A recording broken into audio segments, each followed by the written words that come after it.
नमस्कार।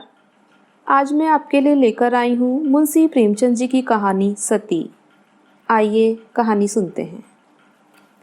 मुलिया को देखते हुए उसका पति कल्लू कुछ भी नहीं है। फिर क्या कारण है कि मुलिया संतुष्ट और प्रसन्न है और कल्लू चिंतित और सशंकित? मुलिया को कौड़ी मिली है, उसे दूसरा कौन पूछेगा। कल्लू को रत्न मिला है, उसके सैकड़ों ग्राहक हो सकते हैं। खासकर उसे अपने चचेरे भाई राजा से बहुत खटका रहता है।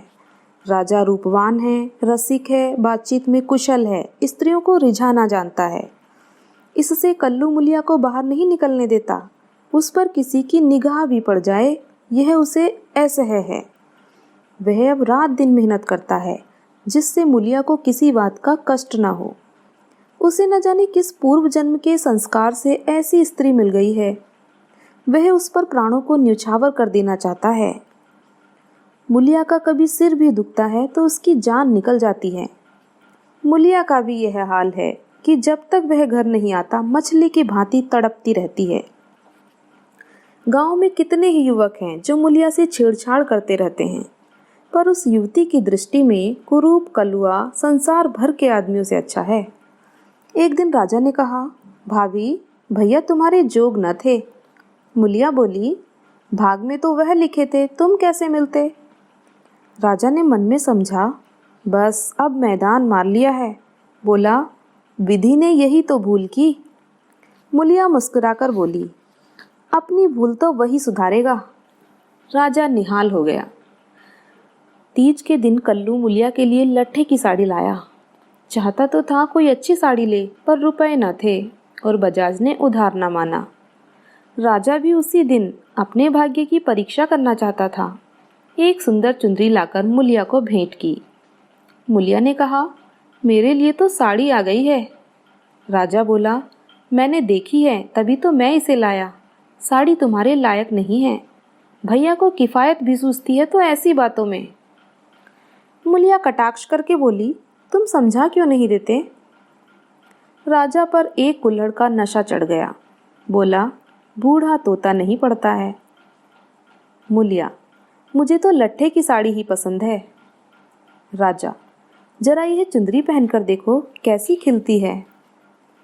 मुलिया, जो लट्ठा पहनाकर खुश होता है वह चुंदरी पहन लेने से खुश ना होगा। उन्हें चुंदरी पसंद होती तो चुंदरी ही लाते। राजा, उन्हें दिखाने का काम नहीं है। मुलिया विस्मय से बोली, मैं क्या उनसे बिना पूछे ले लूंगी। राजा, इसमें पूछने की कौन सी बात है। जब वह काम पर चला जाए पहन लेना, मैं भी देख लूंगा। मुलिया ठट्टा मारकर हंसती हुई बोली, यह न होगा देवर जी। कहीं देख लें तो मेरी शामत ही आ जाए। इसे तुम लिए जाओ। राजा ने आग्रह करके कहा, इसे न लोगी भाभी तो मैं जहर खा के सो रहूंगा। मुलिया ने चुंदरी उठाकर आले पर रख दी और बोली, अच्छा लो, अब तो खुश हुए। राजा ने उंगली पकड़ी, अभी तो भैया नहीं है, जरा पहन लो। मुलिया ने अंदर जाकर चुंदरी पहन ली और फूल की तरह महकती दमकती बाहर आई। राजा ने पहुंचा पकड़ने को हाथ फैलाया। बोला, ऐसा जी चाहता है कि तुम्हें लेकर भाग जाऊं। मुलिया उसी विनोद भाव से बोली, जानते हो तुम्हारे भैया का क्या हाल होगा। यह कहते हुए उसने किवाड़ बंद कर लिए। राजा को ऐसा मालूम हुआ कि थाली परोसकर उसके सामने से उठा ली गई। मुलिया का मन बार बार करता था कि चुंदरी कल्लू को दिखा दें, पर नतीजा सोचकर रह जाती थी। उसने चुंदरी रख क्यों ली। उसे अपने ऊपर क्रोध आ रहा था, लेकिन राजा को कितना दुख होता। क्या हुआ उसकी चुंदरी क्षण भर पहन लेने से, उसका मन तो रह गया। लेकिन उसके प्रशांत मानस सागर में एक कीट आकर उसे मथ रहा था। उसने क्यों चुंदरी रख ली। क्या यह कल्लू के साथ विश्वासघात नहीं है। उसका चित्त इस विचार से विकल हो गया। उसने मन को समझाया, विश्वासघात क्यों हुआ, इसमें विश्वासघात की क्या बात है। कौन वह राजा से कुछ बोली, जरा सा हंस देने से अगर किसी का दिल खुश हो जाता है तो इसमें क्या बुराई है। कल्लू ने पूछा, आज रज्जू क्या करने आया था। मुलिया की देह थर थर कांपने लगी। बहाना कर गई, तंबाकू मांगने आए थे। कल्लू ने भवें सिकोड़कर कहा, उसे अंदर मत आने दिया करो, अच्छा आदमी नहीं है। मुलिया, मैंने कह दिया तंबाकू नहीं है तो चले गए। कल्लू ने अब की बार तेजस्विता के साथ कहा, क्यों झूठ बोलती है, वह तंबाकू मांगने नहीं आया था। मुलिया, तो और यहाँ क्या करने आते। कल्लू, चाहे जिस काम से आया हो, तंबाकू मांगने नहीं आया। वह जानता था मेरे घर में तंबाकू नहीं है, मैं तंबाकू के लिए उसके घर गया था। मुलिया की देह में काटो तो लहू नहीं, उसके चेहरे का रंग उड़ गया। वह सिर झुकाकर बोली, मैं किसी के मन का हाल क्या जानूं। आज तीज का रत जगा था। मुलिया पूजा का सामान कर रही थी, पर इस तरह जैसे मन में जरा भी उत्साह, जरा भी श्रद्धा नहीं है। उसे ऐसा मालूम हो रहा है उसके मुख में कालिमा पुत गई है और अब वह कल्लू की आंखों से गिर गई है। उसे अपना जीवन निराधार सा जान पड़ता था। सोचने लगी, भगवान ने मुझे यह रूप क्यों दिया। यह रूप न होता तो राजा क्यों मेरे पीछे पड़ता और क्यों आज मेरी यह गत होती। मैं काली कुरूप रहकर इससे कहीं सुखी रहती। तब तो मन इतना चंचल न होता।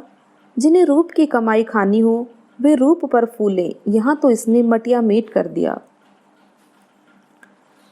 न जाने कब उसे झपकी आ गई तो देखती है कल्लू मर गया है और राजा घर में घुसकर उसे पकड़ना चाहता है। उसी दम एक वृद्धा स्त्री न जाने किधर से आकर उसे अपनी गोद में ले लेती है और कहती है, तूने कल्लू को क्यों मार डाला। मुलिया रोकर कहती है, माता, मैंने उन्हें नहीं मारा। वृद्धा कहती है, हाँ, तूने छुरी कटार से नहीं मारा। उस दिन तेरा तप छीन हो गया और इसी से वह मर गया। मुलिया ने चौकन्नी आंखें खोल दी। सामने आंगन में कल्लू सोया हुआ था। वह दौड़ी हुई उसके पास गई और उसकी छाती पर सिर रखकर फूट फूट कर रोने लगी।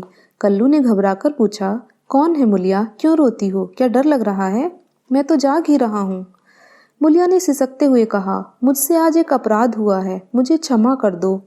कल्लू उठ बैठा, क्या बात है, कहो तो, रोती क्यों हो। मुलिया, राजा तंबाकू मांगने नहीं आया था, मैंने तुमसे झूठ कहा था। कल्लू हंसकर बोला, वह तो मैं पहले ही समझ गया था। मुलिया, वह मेरे लिए चुंदरी लाया था, तुमने लौटा दी। मुलिया कांपती हुई बोली, मैंने ले ली, कहते थे मैं जहर माहुर खा लूंगा। कल्लू निर्जीव की भांति खाट पर गिर पड़ा और बोला, तो रज्जू ने रूप का जादू चला ही दिया और तुम भी उसके रूप जाल में फंस गई। रूप मेरे बस का नहीं है, देव ने कुरूप बना दिया तो सुंदर कैसे बन जाऊं। कल्लू ने अगर मुलिया को खौलते हुए तेल में डाल दिया होता तो भी उसे इतनी पीड़ा न होती। कल्लू उस दिन से कुछ खोया खोया सा रहने लगा। जीवन में न वह उत्साह रहा, न आनंद, हंसना बोलना भूल सा गया। मुलिया ने उसके साथ जितना विश्वासघात किया था उससे कहीं ज्यादा उसने समझ लिया और यह भ्रम उसके हृदय में केवड़े के समान चिपट गया। वह घर अब उसके लिए केवल लेटने बैठने का स्थान था और मुलिया केवल भोजन बनाकर देने वाली मशीन। आनंद के लिए वह कभी कभी ताड़ी खाने चला जाता या चरस के दम लगाता। मुलिया उसकी दशा देख देख अंदर ही अंदर कुढ़ती थी। वह उस बात को उसके दिल से निकाल देना चाहती थी, इसलिए उसकी सेवा और मन लगाकर करती। उसे प्रसन्न करने के लिए बार बार प्रयत्न करती, पर वह जितना ही उसको खींचने की चेष्टा करती थी उतना ही वह उससे विचलता था, जैसे कोई कांटिए में फंसी हुई मछली हो। कुशल यह था कि राजा जिस अंग्रेज के यहाँ खानसामा था उसका तबादला हो गया और राजा उसके साथ चला गया था, नहीं तो दोनों भाइयों में से किसी न किसी का जरूर खून हो जाता। इस तरह साल भर बीत गया। एक दिन कल्लू रात को घर लौटा तो उसे ज्वर था। दूसरे दिन उसकी देह में दाने निकल आए। मुलिया ने समझा माता है, मान मनौती करने लगी, मगर 4-5 दिन में ही दाने बढ़कर आंवले पड़ गए और मालूम हुआ कि यह माता नहीं है, उपदंश है। कल्लू के कलुषित भोग विलास का यह फल था। रोग इतनी भयंकरता से बढ़ने लगा कि आंवलों में मवाद पड़ गया और उनमें से ऐसी दुर्गंध उड़ने लगी कि पास बैठते नाक फटती थी। देहात में जिस प्रकार का उपचार हो सकता था वह मुलिया करती थी, पर कोई लाभ न होता था और कल्लू की दशा दिन दिन बिगड़ती जाती थी। उपचार की कसर यह अबला अपनी स्नेहमय सेवा से पूरी करती थी। उस पर गृहस्थी चलाने के लिए अब मेहनत मजूरी भी करनी पड़ती थी।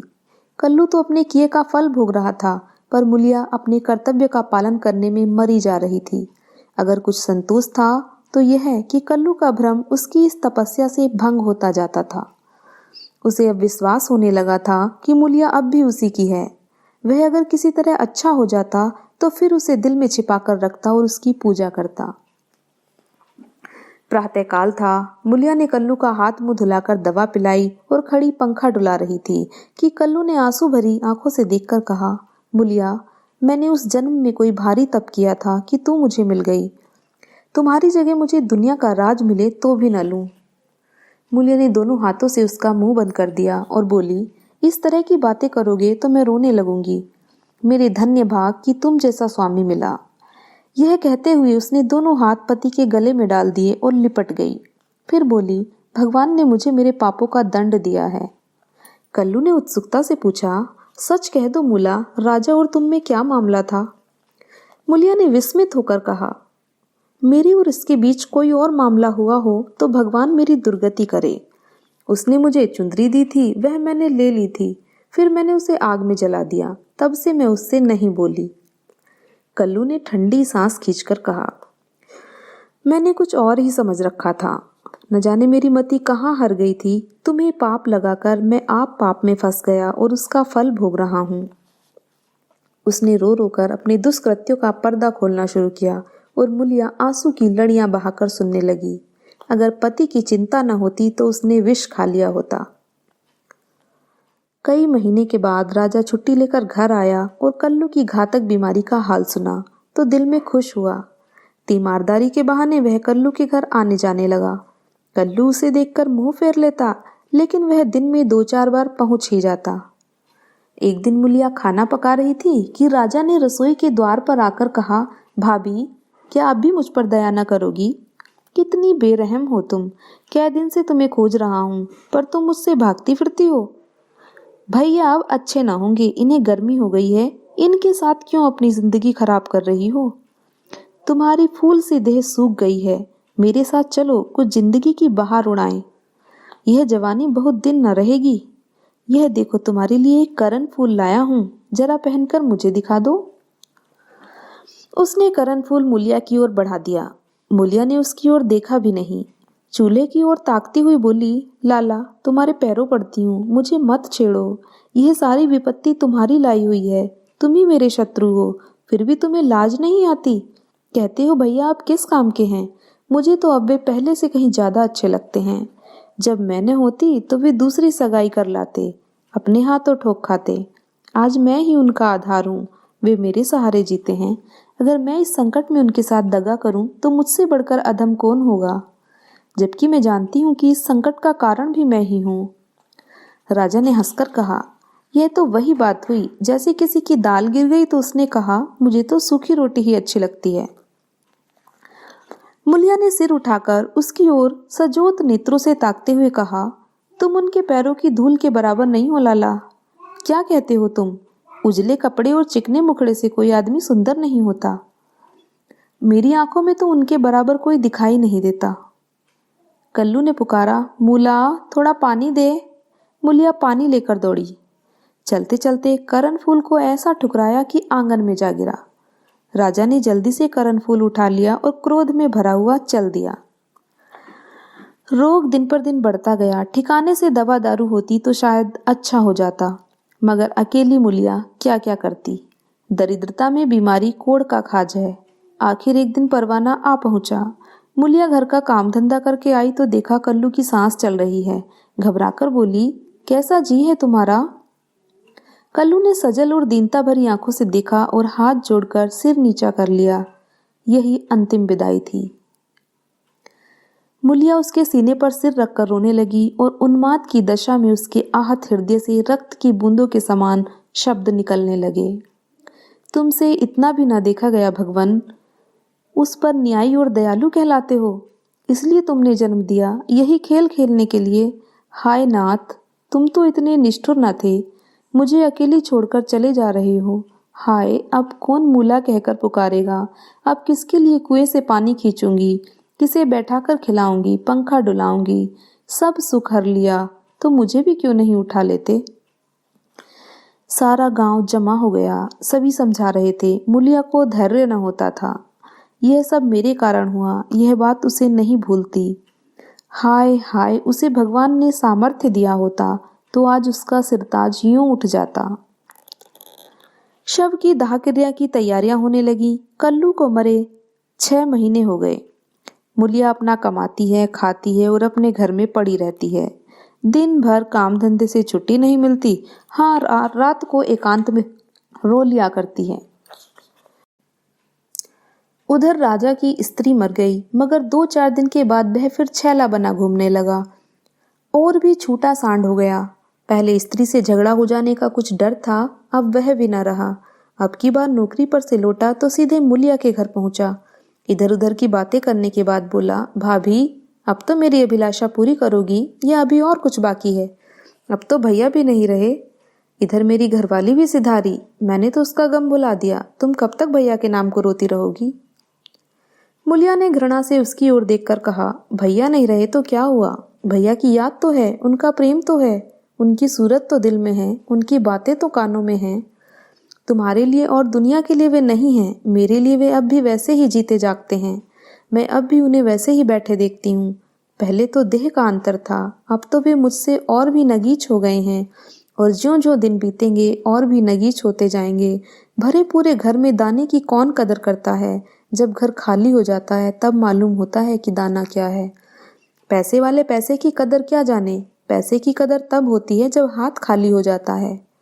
तब आदमी एक एक कौड़ी दांत से पकड़ता है। तुम्हें भगवान ने दिल ही नहीं दिया, तुम क्या जानो सोहबत क्या है? घरवाली को मरे अभी 6 महीने भी नहीं हुए और तुम सांड बन बैठे। तुम मर गए होते तो इसी तरह वह भी अब तक किसी के पास चली गई होती। मैं जानती हूँ कि मैं मर जाती तो मेरा सिरताज जन्म भर मेरे नाम को रोया करता। ऐसे ही पुरुषों की स्त्रियां उन पर प्राण देती हैं। तुम जैसे शोहदों के भाग में पत्तल चाटना लिखा है, चाटो, मगर खबरदार आज से मेरे घर में पाँव न रखना, नहीं तो जान से हाथ धोगे। बस निकल जाओ। उसके मुख पर ऐसा तेज, स्वर में इतनी कटुता थी कि राजा को जवान खोलने का भी साहस न हुआ। वह चुपके से निकल भागा।